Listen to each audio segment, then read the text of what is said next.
2 ദിവസം മുൻപ് വരെ കേരളത്തിൽ BJP ഹാൻഡിലുകളും സംഘപരിവാർ ഹാൻഡിലുകളും ഏറ്റവും കൂടുതൽ ഉപയോഗിച്ചിട്ടുള്ള പ്രചരിപ്പിച്ചിട്ടുള്ള എഴുത്തുകൾ എൻ്റേതായിരുന്നുവെന്ന് എനിക്ക് അഭിമാനത്തോടെ നിങ്ങളടുത്ത് പറയാം. അതിൽ ഞാൻ വീണ്ടും പറയുന്നു, ഈ ബലൂചിസ്ഥാൻ വിഷയത്തിനകത്ത് എനിക്ക് തെറ്റുപറ്റിയെന്ന് ഞാൻ സ്വയം അഡ്മിറ്റ് ചെയ്യുന്ന ഒരാളാണ്. കാരണം ആ വിഷയത്തിനകത്ത് അടിസ്ഥാനം ഉന്നയിക്കത്തക്ക തെളിവുകൾ നൽകാൻ കഴിയില്ല. പക്ഷേ ഉന്നയിച്ച കാര്യങ്ങളോ മറ്റു വിഷയങ്ങളോ ഒന്നും ഞാൻ പറഞ്ഞത് ശരിയല്ല എന്ന് ഇന്ത്യയിലെ പലരും പറയില്ല എന്നുള്ള ഉറച്ച ബോധ്യവും. എന്നാലും എൻ്റെ അഖിലെ, നിൻ്റെ ഒരു അവസ്ഥ ആലോചിച്ച് നോക്കുക.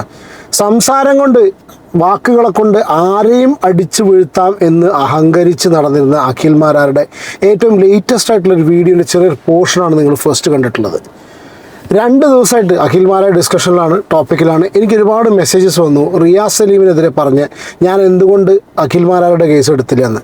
സത്യം പറയല സുഹൃത്തുക്കളെ, അസുഖം പനി പിടിച്ചിട്ടുണ്ട്. 2 ദിവസമായിട്ട് കിടപ്പാണ്. അതുകൊണ്ടാണ് ഞാൻ ഈ കൂളിംഗ് ഗ്ലാസ്സൊക്കെ വെച്ചിട്ട് കണ്ണിൻ്റെ അടിഭാഗമൊക്കെ ആകെ കറുത്ത് തീരെ വയ്യ. അതുകൊണ്ടാണ് ഈ അഖിലിൻ്റെ വിഷയം ഇന്നലെ ഒന്നും ചെയ്യാതിരുന്നത്.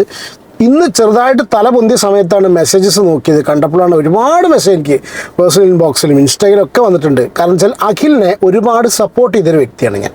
കാരണം ഒരു വിഷയം വരുന്ന സമയത്ത് അഖിലെടുക്കുന്ന നിലപാടുകളോട് ഏറ്റവും കൂടുതൽ യോജിച്ചിരുന്നൊരു വ്യക്തിയാണ് ഞാൻ. പക്ഷേ ഈ വിഷയത്തിൽ ഒരു കടുക് മണിക്ക് പോലും അഖിലിനെ സപ്പോർട്ട് ചെയ്യാൻ പറ്റില്ല എന്ന് മാത്രമല്ല, ഇന്നത്തെ അഖിലിൻ്റെ ലൈവ് കണ്ടവർക്ക് ഒരു കാര്യം മനസ്സിലായിട്ടുണ്ട്. അതായത് അഖിൽ ചെയ്തത് 100% തെറ്റായിപ്പോയി എന്നുള്ളത് അഖിലിന് വരെ സ്വയം ബോധ്യപ്പെട്ടിട്ടുണ്ട്. പിന്നെ സ്വതസിദ്ധമായിട്ടുള്ള അഖിലിൻ്റെ ഒരു പരിപാടി ഉണ്ടല്ലോ, ന്യായീകരിച്ച് വളച്ചൊടിക്കുക. ബിഗ് ബോസ് കണ്ടവർക്ക് വളരെ ക്ലിയർ ആയിട്ട് അറിയാം അഖിലിന് ആ ഒരു പരിപാടി നല്ലോണം ഉണ്ട്. കാരണം വെച്ചാൽ നമുക്ക് നന്നായിട്ട് അറിയാം. കാരണം വെച്ചാൽ വളച്ചൊടിക്കാൻ ബെസ്റ്റ് വ്യക്തിയാണ് മൂപ്പര്.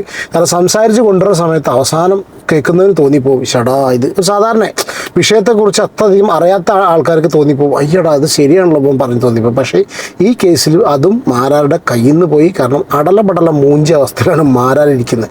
അതുകൊണ്ട് തന്നെ ഇന്നത്തെ ലൈവ് അഖിലിനെ കണ്ടു കഴിഞ്ഞാൽ അഖിലിൻ്റെ ആ സംസാരത്തിൽ പഴയ കോൺഫിഡൻസ് ഇല്ല എന്ന് മാത്രമല്ല, അഖിൽ കംപ്ലീറ്റ് ശ്രമിക്കുന്നത് എന്തിനറിയോ, നമ്മൾ പറയില്ലേ ഒരു സമൂഹം മുഴുവൻ ഒരുത്തരെ ഭ്രാന്തൻ വിളിക്കും. എനിക്ക് ഭ്രാന്തില്ല, ഞാൻ ഭ്രാന്തനല്ല, എനിക്ക് അതായത് രാജ്യദ്രോഹി, ദേശദ്രോഹി എന്ന് ഈ ചങ്ങാതിനെ എന്താ പറയുക മുദ്ര കുത്തി അടിയറവിട്ട് പറഞ്ഞു ഇവൻ രാജ്യദ്രോഹി, ഇത് ഞാനതല്ല ഇതല്ല എന്നും പറഞ്ഞ് കരഞ്ഞ് നിലവിളിക്കുന്ന ഒരു അഖിൽ മാരാറിനെ കണ്ടത്.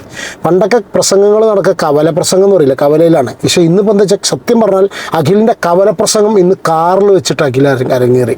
ഞാൻ സീരിയസ് ആയിട്ട് അദ്ദേഹം പറഞ്ഞു, ഇങ്ങനത്തെ ഒരു ഗതികേട് വന്നൊരു വ്യക്തി പറയാതിരിക്കാൻ വയ്യ. പിന്നെ ഒരു കാര്യം മനസ്സിലാക്കുക, ഇത് ബിഗ് ബോസ് അല്ല. നീ ഇപ്പോൾ കേരള രാഷ്ട്രീയത്തിൽ ഇവിടെ നമ്മുടെ CM പിണറായി വിജയനെ വിമർശിക്കുന്ന പോലെ അങ്ങനെയൊന്നും അല്ല. ഇത് വേറെ റേഞ്ചാണ് ചങ്ങാതി.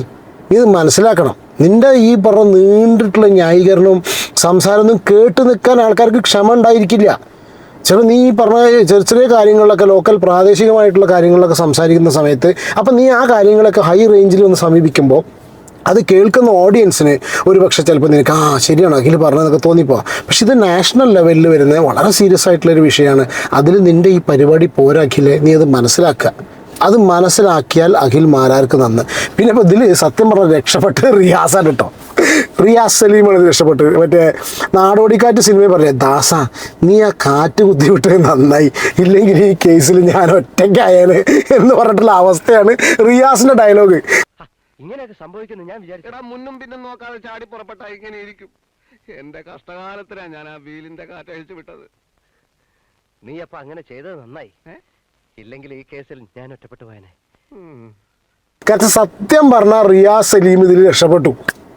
സീരിയസ്ലി ഇവൻ വന്നതോട് കൂടി ഉണ്ടല്ലോ, ഇല്ലെങ്കിൽ റിയാസ് എന്ത് ചെയ്യണമെന്നറിയാം. കാരണം റിയാസ് ഇത്രയും ദിവസം കമൻറ്റ് ബോക്സ് അടക്കം ഓഫ് ചെയ്തിട്ട് പോയിരിക്കുന്നു. ആ റിയാസ് കമൻറ്റ് ബോക്സ് വരെ ഓണാക്കി. കാരണം റിയാസിന് മനസ്സിലായി ഇത് അഖിലേട്ടനെ ഏറ്റെടുത്തു എന്നുള്ളത്. അയ്യോ, ഇനി കുറച്ച് ഭാഗം ഞാൻ എടുക്കുന്നുണ്ട്. ഞാൻ റാൻഡമായിട്ട് അഖിലിൻ്റെ സംസാരം എടുക്കുന്നത് കുറച്ച് സ്പീഡ് ഞാൻ കൂട്ടിയിട്ട്, കാരണം അത്യാവശ്യം ലെങ്തി ആവാതിരിക്കാൻ വേണ്ടിയിട്ട്. നമുക്ക് എന്തൊക്കെയാണ് അഖിലിനെ പറയുക. അടിസ്ഥാനപരമായിട്ട് അഖിൽ മാരാർ എന്ന് പറഞ്ഞ വ്യക്തി ഇതിൽ എന്തൊക്കെയോ ന്യായീകരിക്കുക. നമുക്ക് ഈ പിന്നെ മത്സ്യത്തിനെ പിടിച്ചിട്ട് കരയിലിട്ടൊക്കെ കിടന്ന് പടയില്ലേ, എന്തൊക്കെയോ കാണിച്ചു കൂട്ടിയിട്ട് എങ്ങനെയെങ്കിലും ഞാൻ ഇതല്ല, അയ്യോ എനിക്ക് ഇന്നസെൻ്റ് അതൊക്കെ ഓർമ്മ വരും. അങ്ങനെ അയ്യോ ഞാൻ ഭ്രാന്തനല്ല, അയ്യോ ഞാനിതല്ല എന്നൊക്കെ പറഞ്ഞ് കരയുന്ന ഒരു അഖിൽ മാരാറിനെ കാണാൻ പറ്റും. എന്തായാലും ബലൂചിസ്ഥാൻ എന്ന് പറഞ്ഞിട്ടുള്ള രാജ്യത്തിന് അഖിൽ മാരാർ അറിയാറില്ല. അറിയുമെങ്കിൽ ആരെങ്കിലും ഇത് ഈ വീഡിയോ അല്ലെങ്കിൽ അഖിലിൻ്റെ വീഡിയോ ദയവ് ചെയ്ത് ബലൂചിസ്ഥാനായിട്ട് ബന്ധമുള്ള ആരെങ്കിലും കാണുന്നുണ്ടെങ്കിൽ ഒന്ന് കാണിച്ചു കൊടുക്കൂ, അല്ലെങ്കിൽ അറ്റ്ലീസ്റ്റ് അഫ്രീഡിയുടെ കയ്യിലെങ്കിലും എത്തിച്ചു കൊടുക്കൂ. കാരണം അങ്ങോട്ടെങ്കിലും പോട്ടെ ഈ ചങ്ങാതി. കാരണം ഇത്ര അധികം ഒരു മനുഷ്യന് ഗതികെട്ട് ന്യായീകരിച്ച് മുഴുകേണ്ട ഒരവസ്ഥ വരിക എന്ന് പറഞ്ഞാൽ കഷ്ടം. ഇന്നലെ വരെയും ഒരുത്തൻ്റെയും പിന്തുണയുടെ അടിസ്ഥാനത്തിലല്ല മുന്നോട്ട് സഞ്ചരിച്ചത്. പറയാനുള്ളത് ആത്മധൈര്യത്തോടുകൂടി പറഞ്ഞു തന്നെയാണ് ഇന്നലെ വരെ സഞ്ചരിച്ചത്. ഇടയ്ക്ക് എപ്പോഴയോ വന്നു ചേർന്നവർ മാത്രമാണ് എന്നെ അനുകൂലിച്ചിട്ടുള്ളവർ എന്ന് മാത്രമാണ് ഞാൻ എന്നും വിശ്വസിക്കുന്നത്. വിഷയങ്ങളുടെ അടിസ്ഥാനത്തിൽ ഓരോരുത്തരും എനിക്ക് ചാർത്തി തരുന്ന പട്ടങ്ങളെ ചിരിച്ചുകൊണ്ട് പുച്ഛത്തോടുകൂടി പലപ്പോഴും ഞാൻ തള്ളിക്കളഞ്ഞു. അനക്ക് മാത്രമേ പുച്ഛിക്കാൻ പറ്റുള്ളൂ, നാട്ടുകാർക്ക് തന്നെ പുച്ഛിക്കാൻ പറ്റില്ല. ഇടയ്ക്കെപ്പോഴോ വന്നു ചേർന്ന ആൾക്കാർ മാത്രമേ അവരെ അനുകൂലിച്ചിട്ടുള്ളൂ. അപ്പോൾ എന്താ ബാക്കിയുള്ളവരൊക്കെ ഓൻ പറഞ്ഞ അർത്ഥം എന്താ അറിയോ? ഇടയ്ക്ക് വന്ന ആൾക്കാർ മാത്രമേ അവനെ അനുകൂലിച്ചിട്ടുള്ളൂ എന്ന്. ബാക്കിയുള്ളവരൊക്കെ അവനെ പ്രതി ഈ ആരുടെ ചങ്ങി എടാ എന്നൊക്കെ സപ്പോർട്ട് ചെയ്തിരുന്ന കാലങ്ങളുണ്ട്. അന്ന് ഇനി സപ്പോർട്ട് ചെയ്യൊന്നുമില്ല, വിഷയങ്ങൾ വരുന്ന സമയത്ത് സപ്പോർട്ട് ചെയ്യും. പക്ഷേ ഈ കാര്യത്തിലൊന്നും നടക്കില്ല. അനക്ക് മാത്രമേ എല്ലാവരെയും പുച്ഛിക്കാൻ പറ്റുള്ളൂ. കാരണം അന്നൊരു ഒരു പിന്നെ അരിയാഹാരം കഴിക്കുന്ന ഏതൊരു മലയാളം മനസ്സിലാവുന്നില്ല. അല്ലാണ്ട് അപ്പോൾ ഈ ഇവിടുന്ന് അങ്ങോട്ടൊന്നും ഇല്ലല്ലോ, മലയാളത്തിലാണല്ലോ ഈ സംസാരിച്ചിട്ടുള്ളത്. എടോ ആ രീതിയിലുള്ള എല്ലാ ആൾക്കാരും എന്നെ പട്ടിപ്പുച്ഛാണ് എനിക്കിപ്പോൾ. ഇവന് മാത്രം എല്ലാവരെയും പുച്ഛിക്കാൻ കിടന്നിട്ട്. ഇനി ആദ്യം ജന ടി വിയുടെ ഒരു വിഷയത്തിലേക്ക് കടക്കുന്നതിന് മുൻപാണ് അതുപോലെ തന്നെ ഞാൻ ഒരു കാര്യം കൂടെ കൂട്ടിച്ചേർക്കാം. ആർക്കും കണ്ടോ ഇവൻ്റെ സംസാരം പഴയ മാതിരിയല്ല. അവന് സംസാരിക്കുന്ന സമയത്ത് വളരെ കാര്യങ്ങളൊക്കെ കൃത്യതയോടെ പറയാൻ പറ്റുമായിരുന്നു. ഈ പ്രസ് ലൈവ് കണ്ടവർക്ക് കിടന്ന് വെപ്രടിക്കണേ, ഒരു സെൻറ്റൻസ് പോലും ഇവന് കംപ്ലീറ്റ് ചെയ്യാൻ പറ്റുന്നില്ല. അതിന് മുന്നേ ഞാൻ പറയാം, അതിന് മുന്നേ അങ്ങനെയൊന്നും ആയിരുന്നില്ല അഖിൽ മാരാർ. നിങ്ങൾ അഖിൽ മാരാർ സ്ഥിരം ലൈവും സംസാരവും ലൈവ് കേട്ടോ, ഈ റെക്കോർഡഡ് കാര്യങ്ങളല്ല, ലൈവ് കാണുന്നത്. ഇപ്പോൾ നമ്മളെക്കാളൊക്കെ നന്നായിട്ട് സംസാരിക്കാൻ അറിയുന്ന ഒരു വ്യക്തിയാണ്. ഇവൻ്റെ ലൈവ് കണ്ടറിയാം, അവിടെ പ്രോപ്പർലി കൺസ്ട്രക്റ്റഡ് ആയിട്ടായിരിക്കും ഇവൻ്റെ എല്ലാ സംസാരങ്ങളും വരിക. പള്ളി തെറ്റാതെ കാര്യങ്ങളൊക്കെ അതിൻ്റെതായ ഓർഡറിലൊക്കെ അവതരിപ്പിച്ചിട്ട്. പക്ഷേ ഈ സംസാരം ഇവന് പറഞ്ഞ് മുഴുമിപ്പിക്കാൻ പറ്റുന്നില്ല. അപ്പയ്ക്ക് വേറെ കാര്യങ്ങൾ, കാരണം ആകെ വെപ്രാളായി. എന്നോട് വിഷയാധിഷ്ഠിതമായി എന്ത് കാര്യങ്ങളും സംസാരിക്കാം, ഒരു പ്രശ്നവുമില്ല. പക്ഷേ ഇല്ലാ കഥകൾ പ്രചരിപ്പിക്കുന്നവരോടും വായി തോന്നുന്ന വിളിച്ചു പറയുന്നവരോടും മാത്രമാണ് ഞാനിപ്പോൾ ഈ ലൈവിൽ സംസാരിക്കാൻ ആഗ്രഹിക്കുന്നത്. അതിൽ ആമുഖമായി പറയുന്നത്, നിങ്ങൾ എന്തടിസ്ഥാനത്തിലാണ് എന്നെ രാജ്യദ്രോഹിയാക്കി? അപ്പോൾ ഞാൻ എൻ്റെ രാജ്യത്തെ സ്നേഹിക്കാത്തത് കൊണ്ടാണോ? ഞാൻ ഈ വിഷയത്തിൽ ഏതെങ്കിലും ഒരു പോയിന്റിൽ ഇന്ത്യ യുദ്ധമുഖത്ത് നിന്നപ്പോഴോ നമ്മുടെ സൈനികർ ഈ വിഷയത്തിൽ നേരിട്ട സമയത്തോ ഏതെങ്കിലും ഒരു സ്ഥലത്ത് രാഷ്ട്രീയപരമായിട്ടോ അല്ലാതെയോ പ്രൈം മിനിസ്റ്ററെയോ ഈ രാജ്യത്തെയോ സൈന്യത്തെയോ ഇകഴ്ത്തി സംസാരിച്ചിട്ടില്ല എന്ന് മാത്രമല്ല, എല്ലാ രീതിയിലും എൻ്റെ ഭാഗത്തു നിന്ന് ഒരു പിന്തുണയെങ്കിലും, നേരിയ പിന്തുണയെങ്കിലും എൻ്റെ രാജ്യത്തെ ജനങ്ങൾക്കും സൈന്യത്തിനും കൊടുക്കണമെന്നുള്ള അർത്ഥത്തിൽ എഴുതിയിട്ടുള്ള ഒരാളാണ് ഞാൻ. ഇന്നും അഭിമാനത്തോടുകൂടി ഇന്ത്യ രാജ്യത്തെ എൻ്റെ ഹൃദയത്തോട് ചേർത്ത് പിടിക്കാൻ ആഗ്രഹിക്കുന്ന ഒരാളാണ്. മോദിയെ അല്ല എന്ന് ദയവ് ചെയ്ത് നിങ്ങൾ മനസ്സിലാക്കണം. മോദിയെയോ RSS എടാ ചങ്ങ, ഇത് തന്നെയാണ് ഞാൻ റിയാസ് സലീമിൻ്റെ കേസിലും പറഞ്ഞിട്ടുള്ളത്. ഞാൻ അങ്ങനെ ചെയ്തിരുന്നു, ഞാൻ ഇങ്ങനെ ചെയ്തിരുന്നു, ഞാൻ ഇതല്ല, ഞാൻ രാജ്യദ്രോഹിയാണ്, അല്ല രാജ്യസ്നേഹിയാണ്, ഞാൻ അങ്ങനെയല്ല, ഞാൻ ഇങ്ങനെ സപ്പോർട്ട്. എടാ ഇതൊക്കെ പറയേണ്ട അവസ്ഥയിലേക്ക് ഒരു മനുഷ്യൻ്റെ എത്തിക്കുന്നൊരു ഗതികേടുണ്ടല്ലോ, അത്രയും ഗതികെട്ടവനായിട്ടാണ് നീ പോയിക്കൊണ്ടിരിക്കണമെങ്കിലേ. കാരണം ഒരു മനുഷ്യൻ്റെ മുന്നിൽ, എല്ലാവരുടെയും മുന്നിൽ ഞാൻ അതല്ല എന്ന് പറഞ്ഞ് സ്ഥാപിക്കാൻ ശ്രമിച്ചുകൊണ്ടിരിക്കുക. അതിൽ നീ വിജയിക്കുന്നില്ല. കാരണം പഴയ കേസാണെന്നുണ്ടെങ്കിൽ, പണ്ടത്തൊക്കെ പോലെയാണെന്നുണ്ടെങ്കിൽ ഇവൻ എന്തെങ്കിലും പറഞ്ഞിട്ടുണ്ടെങ്കിൽ നേരെ ആൾക്കാർ വിഴുങ്ങുമായിരുന്നു. പക്ഷേ ഈ കാര്യത്തിൽ മാത്രം ഇവനെ കൊണ്ടൊരു നിലയ്ക്ക് പോലും പറഞ്ഞ് രണ്ടറ്റം കൂട്ടി മുട്ടിക്കാൻ പറ്റുന്നില്ല. അതിലേ BJP അല്ല ഞാൻ എൻ്റെ ഹൃദയം കൊണ്ട് ചേർക്കാൻ ആഗ്രഹിക്കുന്നത്. എൻ്റെ രാജ്യത്തെയാണ്, എൻ്റെ രാജ്യത്തിൻ്റെ അഭിമാനത്തെയാണ്, എൻ്റെ രാജ്യത്തെ സംരക്ഷിക്കുന്ന സേനയാണ്, ഈ രാജ്യത്തെ പൗരന്മാരെയാണ്. ഇതാണ് എൻ്റെ വ്യക്തമായ നിലപാട്. എൻ്റെ ഈ നിലപാടിൽ നാളെ കോൺഗ്രസിന്റെ ഭാഗത്തു നിന്ന് ഈ രാജ്യത്തിന് അപമാനകരമാകുന്ന ഒരു പ്രവൃത്തി കോൺഗ്രസ് എടുത്താൽ, ഞാൻ കോൺഗ്രസിലാണെങ്കിൽ പോലും ഞാൻ തിരിച്ചേ സംസാരിക്കത്തുള്ളൂ. അതിന്റെ പേരിൽ എനിക്ക് എന്ത് നഷ്ടമുണ്ടായാലും യാതൊരു പ്രശ്നം. ഞാൻ ബലൂചിസ്ഥാനെ അനുകൂലിച്ചു എന്നതാണ് ഞാൻ ചെയ്ത ആ ഒരേ ഒരു തെറ്റ് എന്ന് എനിക്ക് തോന്നുന്ന ഒരു കാര്യം. അറിഞ്ഞോ അതെ, ഇതാണ് സംഭവം. ഇവൻ വളരെ ക്ലിയർ ആയിട്ട് പറഞ്ഞു, ഞാൻ ബലൂചിസ്ഥാനെ അനുകൂലിച്ചു എന്ന് ഞാൻ പറഞ്ഞു എന്നൊരൊറ്റ കാര്യമാണ് അവന് തെറ്റായിട്ട് തോന്നുന്നത്. അഡ്മിറ്റ് ചെയ്തല്ലോ അല്ലേ? ഒളിഞ്ഞും പരസ്യമായും രഹസ്യമായും നമ്മളിൽ പലരും പറഞ്ഞുകൊണ്ടിരിക്കുന്ന ഒരു വാചകം എൻ്റെ വായിൽ നിന്ന് വന്നു. അത് എന്ത് ഒളിഞ്ഞും തെളിഞ്ഞൊക്കെ എല്ലാവരും പറഞ്ഞു, ഞങ്ങളൊന്നും പറയുന്നില്ല. നീ വിചാരിക്കുന്ന ആൾക്കാരായിരിക്കാം, നമ്മളൊന്നും പറയുന്നില്ലല്ലോ എന്നുള്ള രീതിയിൽ നിങ്ങൾ സംസാരിച്ചാലും എനിക്ക് ഒരിക്കലും അംഗീകരിക്കാൻ പറ്റില്ല. കാര്യം ബലൂചിസ്ഥാൻ ആർമി എല്ലാ അർത്ഥത്തിലും പിന്തുണ കൊടുത്തിട്ടുള്ളത് ഇന്ത്യ രാജ്യത്തിനാണ്. ബലൂചിസ്ഥാൻ പാകിസ്ഥാനെ ടെററിസ്റ്റ് കൺട്രി എന്ന് വിശേഷിപ്പിക്കുന്നു. ഇന്ത്യ എടുക്കുന്ന അതേ നിലപാടുകൾക്ക് ഒപ്പം നിൽക്കുന്ന ഒരു ഭാഗം, പാകിസ്ഥാനിൽ ഉൾപ്പെട്ട, പാകിസ്ഥാനെതിരെ സംസാരിക്കുന്ന ഇന്ത്യൻ ജനത, പാകിസ്ഥാന് വേണ്ടിയിട്ട് യുദ്ധം ചെയ്ത സമയത്ത് പാകിസ്ഥാനെതിരെ ഒരേ സമയം അറ്റാക്ക് ചെയ്ത ഒരു ഭാഗത്തിനെ ഇന്ത്യ സഹായിച്ചിരുന്നു എന്ന ഒരു കാര്യം ആർമിയിലെ എനിക്കറിയാവുന്ന എൻ്റെ പ്രിയപ്പെട്ട റിട്ടയർഡ് ആയിട്ടുള്ള ഉദ്യോഗസ്ഥന്മാരും അല്ലെങ്കിൽ BJP-യുടെ തന്നെ പല നേതാക്കന്മാരും ഒളിഞ്ഞും തെളിഞ്ഞുമൊക്കെ തന്നെ നമ്മളോട് പറഞ്ഞിട്ടുള്ള ഒരു വാചകമായിരുന്നു. ആകെ എൻ്റെ ഭാഗത്തു നിന്ന് ഒരു പബ്ലിക്കിനിടയിൽ സംസാരിച്ചപ്പോൾ പാടില്ലായിരുന്നു എന്ന് എനിക്ക് തോന്നിയ ഒരേ ഒരു സ്റ്റേറ്റ്മെന്റ്. യഥാർത്ഥത്തിൽ ഞാൻ അന്ന് അനിൽ നമ്പ്യാർക്കും ജനൻ ടിവിക്കും മറുപടി കൊടുത്ത സമയത്ത് അവസാന ഭാഗത്ത് ഒരു സർക്കാസ്റ്റിക് രൂപേണ, ഒരു പരിഹാസ രൂപേണ, ഇപ്പോൾ ഇന്ത്യ പിന്മാറിയതുകൊണ്ട് ബലൂജികളുടെ കാര്യമാണ് കഷ്ടം, അവർ ഇന്ത്യ പാകിസ്ഥാനെ കീഴ്പ്പെടുത്തും, ഇതൊരു സ്വതന്ത്ര രാഷ്ട്രം, പണ്ട് ബംഗ്ലാദേശിന് സ്വതന്ത്ര രാഷ്ട്രം രൂപീകരിക്കാൻ വേണ്ടി ഇന്ത്യ മുൻകൈയെടുത്തതുപോലെ ബലൂചിസ്ഥാൻ ഒരു സ്വതന്ത്ര രാഷ്ട്രം രൂപീകരിക്കാൻ വേണ്ടി ഇന്ത്യ സഹായിക്കുമെന്ന് കരുതിയ ബലൂചിസ്ഥാനികൾക്ക് അബദ്ധം പറ്റിപ്പോയി എന്ന ഒരു അർത്ഥത്തിൽ ഒരു സർക്കാസ്റ്റിക് രൂപേണ ഇന്ത്യയുടെ ഈ നിലപാട് ഒരേ സമയം എന്നെ മാത്രമല്ല, അതായത് എനിക്ക് നിരാശ തോന്നി എന്ന് പറയുന്നത് ഞാൻ രാജ്യത്തെ സ്നേഹിക്കുന്ന ഒരാളായതുകൊണ്ടാണ് എനിക്ക് നിരാശ തോന്നിയത്, അതോടൊപ്പം തന്നെ ബലൂചികൾക്കും ഉണ്ടായി. ഇത് മാത്രമാണ് എൻ്റെ ഭാഗത്ത് നിന്ന് ആ ലൈവിൽ ഞാൻ പറഞ്ഞു പോയേക്കുന്ന കാര്യങ്ങളിൽ ഒരു മിസ്റ്റേക്ക് എന്ന് എനിക്ക് സ്വയം തോന്നുന്ന ഒരേ ഒരു കാര്യം. അത് രാജ്യവിരുദ്ധത എന്ന അർത്ഥത്തിലല്ല. ഒരാൾ എന്നോട്